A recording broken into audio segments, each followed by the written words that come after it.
Russia preparing for war. But what do people do in case war is imminent?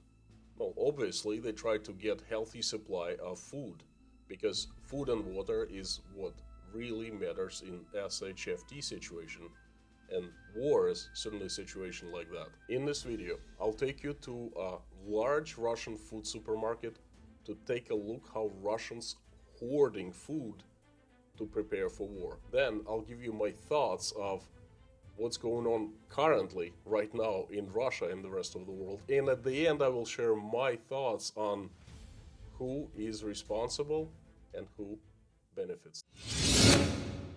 In any scenario right now, it's not looking too good. Any outcome, not too bright. Well, let's go and take a peek inside of a food supermarket.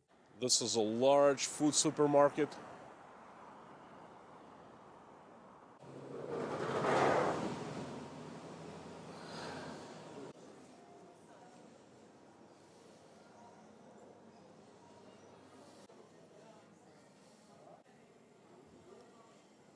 So this is our local food supermarket where around 50,000 people get their food on a daily basis from, and we are seeing the situation on the brink of war. What the hell?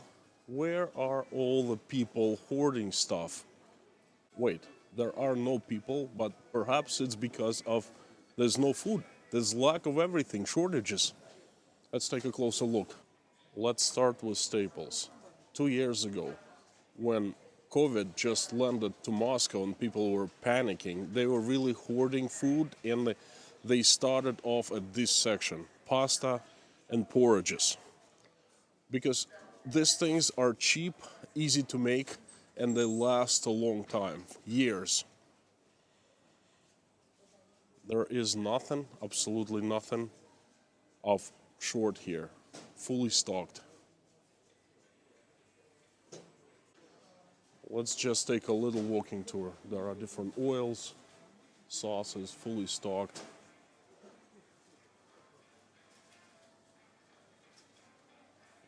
Instant breakfasts, sugar, baking flour, salt, fully stocked. Soda and booze, fully stocked.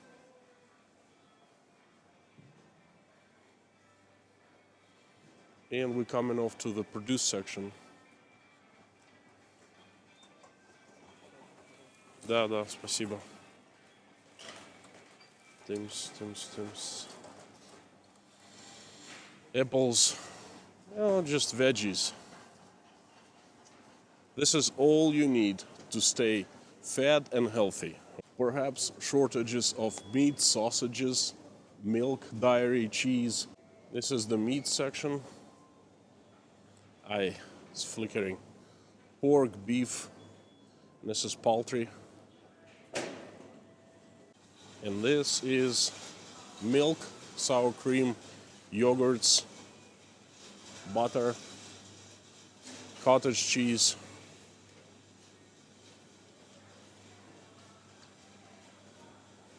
By the way, this bread is Ukrainian. Well, there's even plenty of TP. Surprise. What you can see from a little walking tour of this large food supermarket here in Moscow, Russia, is that Russians are not panicking, they're not hoarding food, and there's plenty of everything. There are no shortages. In general, Russians are relaxed. We're basically going on with our lives and don't think much of what's going on. Not a big news here, not a big deal. Last week was the Epiphany in Russian Eastern Orthodox Church, and we all, because most of us are Christian, we went to services, prayed after dark, dipped into icy waters of, rivers and lakes, made a video how I was dipping, check it out. It's right here, and the link is down below. And we just went on with our business. Little do most Russians know that there is a storm going on outside of Russia, and the entire world is watching. And waiting for the evil Russia to invade Ukraine, to strike. A couple months ago, I made a video on this very issue where I clearly said that there would be no war between Russia and Ukraine. Check it out. Video is right here. Link is down below. And right now, I would like to share a few thoughts and updates according to this new situation. At first, there's a disclaimer. I'm not an expert on political science. I'm not a politician, a diplomat, anything like that. I am a regular guy who bases his opinions on situation around, analysis, and common sense. The following are my thoughts and my opinions only, and of course I can be mistaken. And if I am, for better or for worse, then I always admit. Thought number one, Russia is not going to strike first or invade Ukraine. For a simple reason, it's not in Russia's interests to do that. Russian politicians, the elite that is running Russia, it needs to be included. It needs very stable Russia so they can steal money and transfer them to France, Switzerland, the United States. The elite needs to move families to live in Florida, Switzerland, and England and south of France, send their kids to schools in America and in London. And they certainly do not need war, because war will destroy the system. They want to be included, but the war will exclude them. So, no, Russia will not strike or invade. Thought number two, right now it is obvious, absolutely obvious, that the United States of America is behind this whole thing, pushing the war, escalating and instigating. That's pretty bad. Thought number three. Russia, although it will not strike first, but in case the United States strikes first, which is less likely, or Ukraine strikes first, which is much more likely, Russia will retaliate. It will not sit still and watch as, things happen. It definitely will retaliate. It will not be slapped in the face without a response. The problem here is that a fake attack can be staged and Russia will be blamed and everyone will believe it. And then Russia will come out as a bad guy. Thought number four is that it's too cold outside and I need to get inside and get a coffee.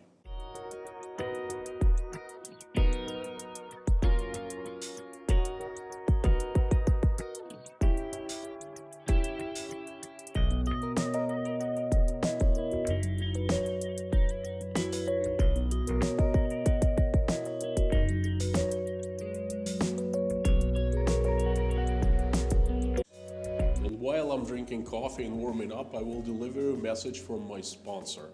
There is no sponsor. No one wants to sponsor this channel. But if you like what you're watching, you can support me by clicking the like button down below and subscribe to the channel so you keep on receiving more fresh news and updates from war-ridden Russia.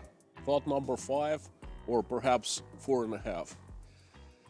It is obvious that regular people in both Russia and the United States don't want war, hate war, despise war. People just like regular folks, just like me, my friends, my family, and everyone else.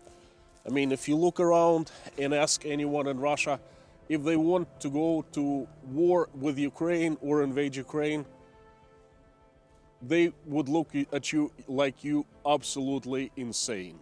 Thought number 6. It seems like this escalation has gone too far.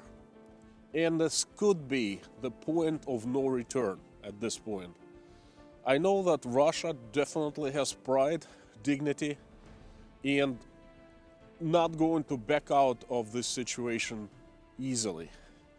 And I'm not really sure what America has in store for this whole situation. Or rather, should I say, not the America, but people behind American politicians who have designed this plan and have been pushing it and executing.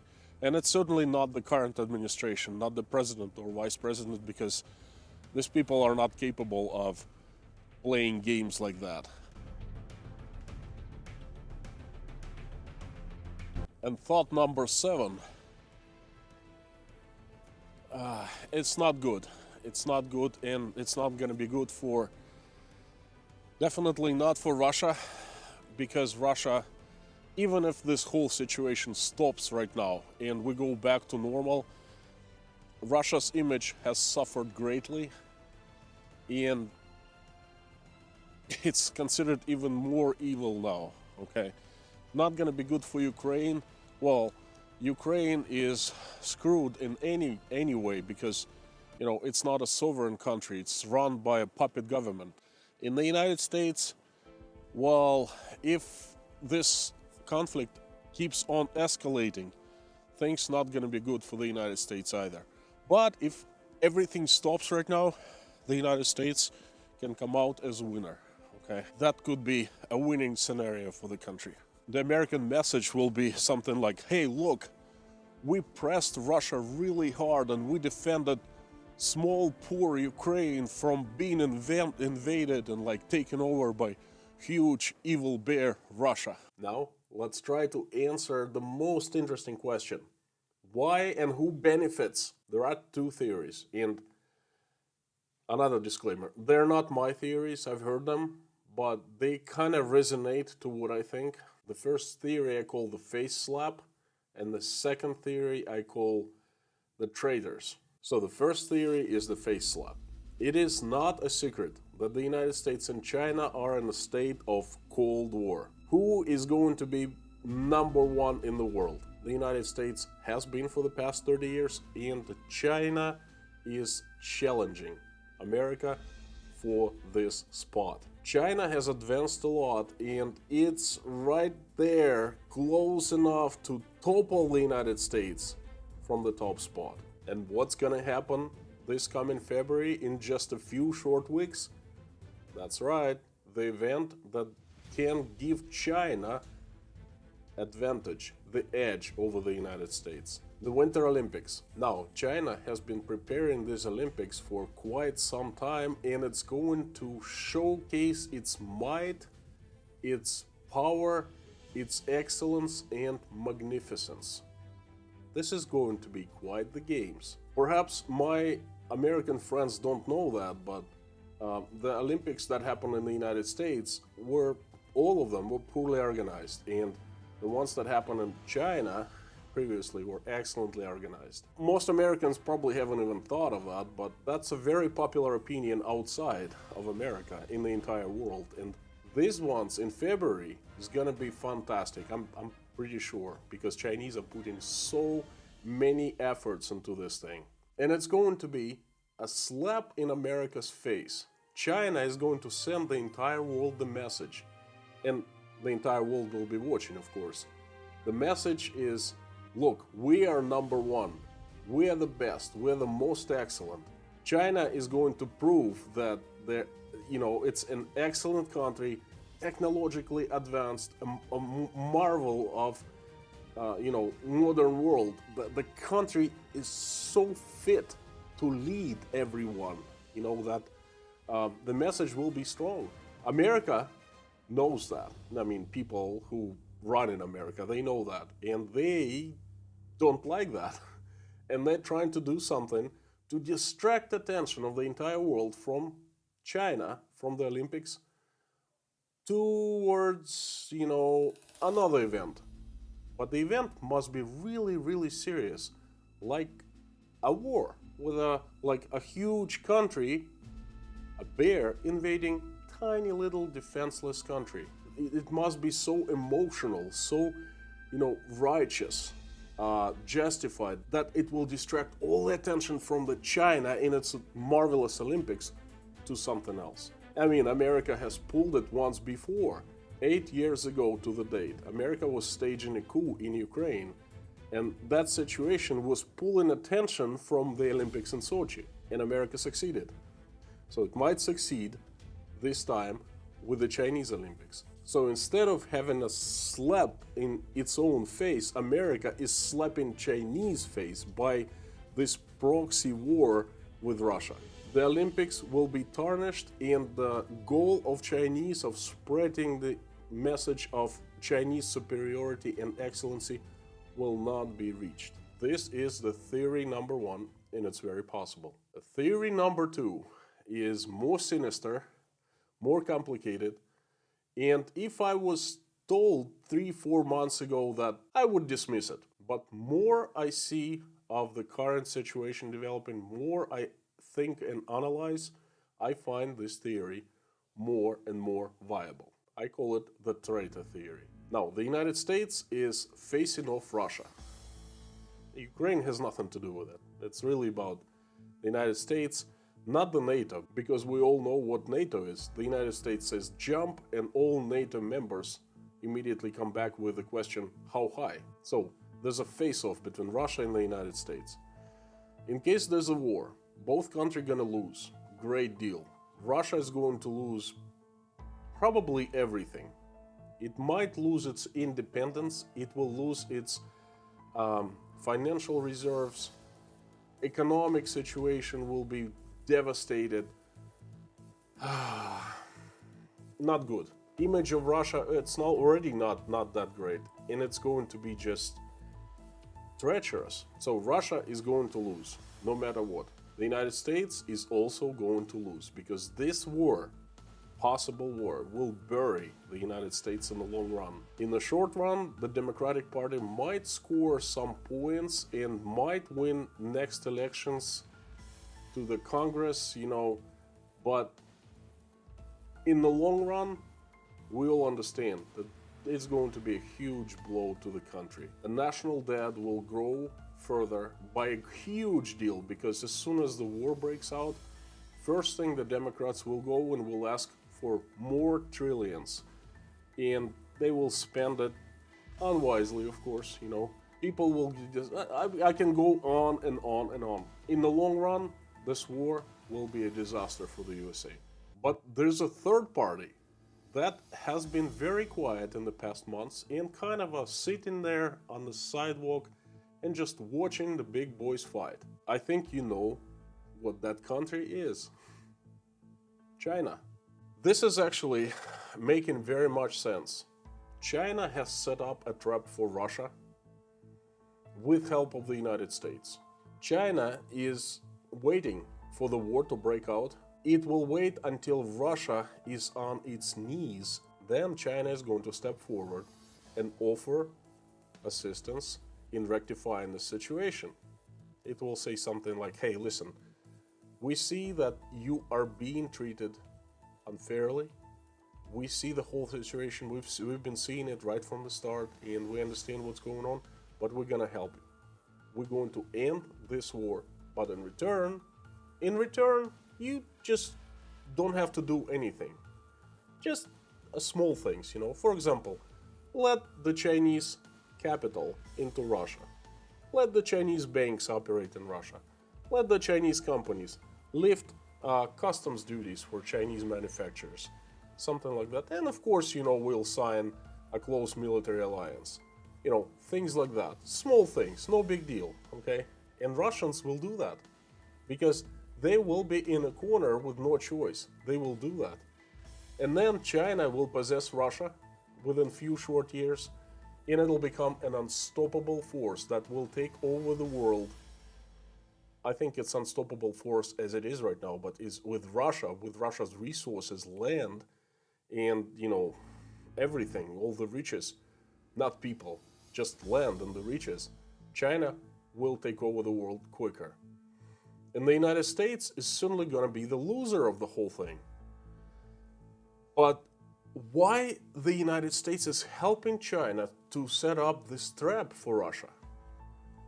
Because I think the country is doing it unintentionally. It doesn't make any sense if we look at it, but it does when you think that in few very powerful high positions, there are traitors. People who sold out to China, influenced by China, and do what China says. Don't have to be, so many people, hundreds of people in high positions. I think enough few key positions to be filled with certain people. And these people, they act as the direction setters, so to speak. They kind of set long-term goals, and with help of China, with help of Chinese think tanks and stuff like that, they set up certain points that they lead to the United States, kind of like a roadmap. You know what I mean? And Americans are also getting trapped, but absolutely not knowing that. Okay, I call this theory a traitor theory, and this actually makes very much sense. And by the way, the traitors can also be in Russia, bought by the Chinese, as well as in the United States. And China can be influencing Russia as much as influencing the United States, perhaps even more. Okay, again, if I heard that months ago, I would dismiss it right away. But now I'm seeing what's going on, and these both theories, they become more viable to me. My question of the day is, what do you think of these two theories? Please let me in the comments down below. I would love to hear your opinion. Also, in the recent days, somehow I've heard so many outcries in the West about Russia being attacked because Putin wants to build the USSR version 2.0. I've thought about it, and this is what my next video is about. You can watch it right here.